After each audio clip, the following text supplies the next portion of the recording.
இன்றைக்கி நம்ம straight pant stitching தான் பார்க்க போகிறோம். நம்ம சேனலை புதுசாக பார்க்குறவங்க சப்ஸ்கிரைப் பண்ணிக்கோங்க.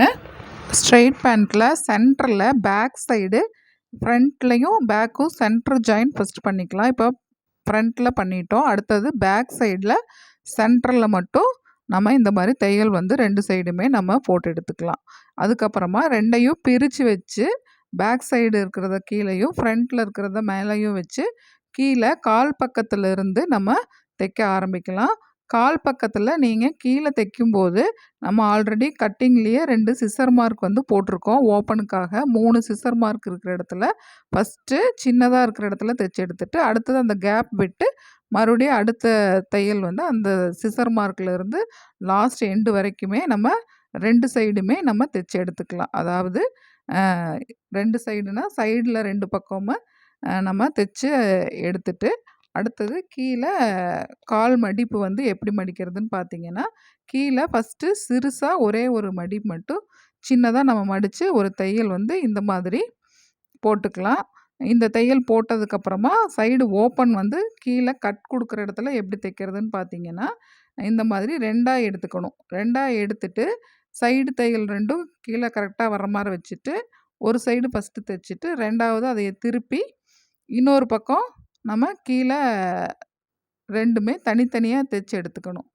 பாருங்கள், இந்த மாதிரி தனியாக தைச்சிட்டு கேப்பை தைச்சி எடுத்துட்டு இப்படி திருப்பிக்கலாம்.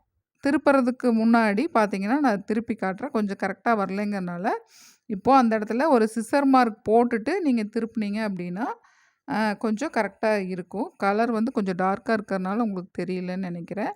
அந்த தைச்சிருக்கிற இடத்துல தையலுக்கு முன்னாடி கொஞ்சம் கட் பண்ணிவிட்டு திருப்புனீங்க அப்படின்னா நம்மளுக்கு கரெக்டாக வந்துடும். அடுத்தது மடித்து அப்படியே பெரிய மடிப்பாக மடித்து தையல் வந்து நம்ம மடித்து இப்படி போட்டுடலாம். பாருங்கள், ஓப்பன் வந்து எந்த மாதிரி இருக்குதுன்ட்டு. அங்கே ஓப்பன் அந்த மாதிரி வந்திருக்கும். நம்ம இப்படி பெரிய மடிப்பாக மடித்து தையல் போட்டுக்கலாம். இதே மாதிரி நான் வந்து 2 சைடுமே தைச்சி எடுத்துட்டு கால் வந்து சைடு அடிச்சிடுறேன். 6 இன்ச்சு வச்சுட்டு நம்ம காலோட சைடு ஃபஸ்ட்டு சிங்கிளாக ஒரு பக்கம் மட்டும் மடித்து சென்டர் வரைக்கும் நிறுத்தி எடுத்துக்கலாம். அடுத்தது இன்னொரு பக்கமும் நம்ம கீழேருந்து தைச்சிக்கலாம்.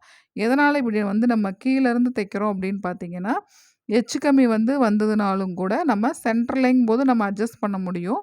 அப்படியே நேராக தைச்சிட்டு வந்துட்டோம் அப்படின்னா இந்த பக்கம் கால் சைடு வர்றப்ப நம்மளால் அட்ஜஸ்ட் பண்ண முடியாது. அடுத்தது 2வது தையல் போடும்போது ஃபுல்லாக நம்ம லென்த்தாக 2 தையல் வந்து போட்டு எடுத்துக்கலாம் இந்த மாதிரி.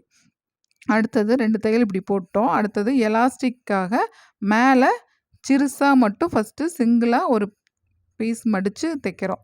இந்த மாதிரி சின்னதாக மடித்து தைக்கும்போது நம்ம எலாஸ்டிக்கை அப்படியே தான் மடித்து நம்ம தைப்போம்.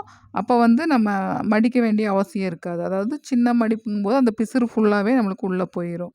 இப்போ எலாஸ்டிக் பார்த்தீங்க அப்படின்னா நான் வந்து அவங்களோட இடுப்பளவுக்கு ஃபுல்லாக அளந்து பார்க்கும்போது 34 வந்துச்சு. அதிலிருந்து நான் வந்து 28 தான் எடுத்திருக்கேன்.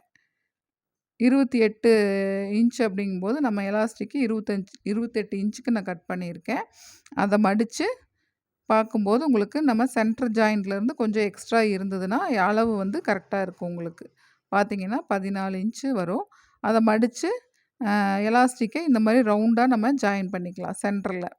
இப்போ சென்டரில் ஜாயின் பண்ணிவிட்டு மடித்த இடத்துல வச்சு ஒரே ஒரு மடிப்பு மட்டும் மடித்து நம்ம இந்த மாதிரி தைக்க ஆரம்பிச்சிடலாம். மடித்து எலாஸ்டிக் உள்ளே போகிற மாதிரி இந்த மாதிரி மடித்து தைக்கும்போது உங்களுக்கு ஃபினிஷிங்கும் நீட்டாக இருக்கும். நீங்கள் செப்ரேட்டாக பட்டி கொடுக்கணும் அப்படிங்கிற அவசியம் நம்மளுக்கு இருக்காது.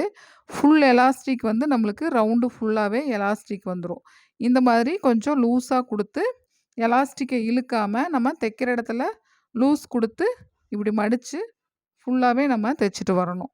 இந்த மாதிரி இழுத்து சுருக்கு ஓரளவுக்கு விட்டுட்டு தைக்கிற இடத்துல எலாஸ்டிக் வந்து இழுக்காமல் இருக்கணும். சுருக்கு இல்லாமல் நீட்டாக இந்த மாதிரி கொடுத்து நீங்கள் எலாஸ்டிக்கை நம்ம மடித்து பாருங்கள், சுருக்கு இல்லாமல் நல்லா நீட்டாக எடுத்து தையல் போட்டுகிட்டே வந்தோம் அப்படின்னம்னா உங்களுக்கு எலாஸ்டிக் வந்து ஃபுல் ரவுண்டு நம்ம தைச்சி எடுத்துடலாம். இப்படி இழுத்துட்டு கரெக்டாக இந்த சுருக்கு இல்லாமல் துணி வந்து திருகல் இல்லாமல் நம்மளுக்கு நேராக வர்ற மாதிரி மடித்து ஃபுல்லாகவே உங்களுக்கு அதனால தான் நான் வந்து இதை ஃபுல்லாக காட்டுறோம். எப்படி தைக்கிறது அப்படிங்கிறது. இப்படி இழுத்து இழுத்து சுருக்கு இல்லாம தைக்கணும் நீங்க. ஈஸியா தான் இருக்கும். பார்க்கும்போது உங்களுக்கு கொஞ்சம் சிரமமா தெரியிற மாரி இருக்கலாம். இந்த மாதிரி ஃபுல்லா நம்ம எலாஸ்டிக்க தைச்சு எடுத்தாச்சு.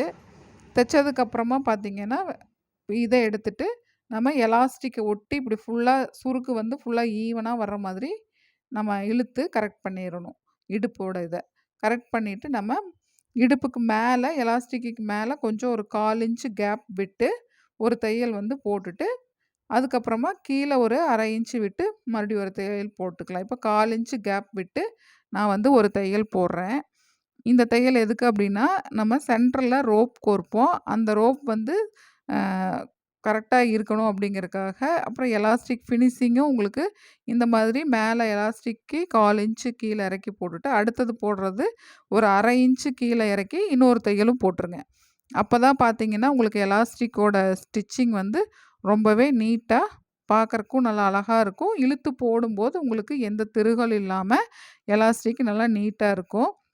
இப்ப எலாஸ்டிக்கோட நம்ம ஃபுல்லா தைச்சு முடிச்சாச்சு பாருங்க இந்த மாதிரி. அடுத்தது நம்ம ரோப் ரெடி பண்ணிக்கலாம். ஒரு 1 1/2 இன்ச்சுக்கு சீரிக்கு நாட்டுக்கு வந்து கட் பண்ணிட்டு, அத இந்த மாரி மடிச்சு நம்ம ரோப் ரெடி பண்ணிக்கலாம். ரோப் ரெடி பண்ணிட்டு, நீங்க என்ன பண்ணணும்னா, ஃபேண்ட்டோட ஃப்ரண்ட்ல வந்து 2 ஓப்பன் வந்து சென்டர்ல ஓப்பன் வர இடத்துல பார்த்து 2 சைடு ஒரு இந்த மாதிரி சிசர் மார்க் போட்டுக்கோங்க ஓப்பனுக்கு.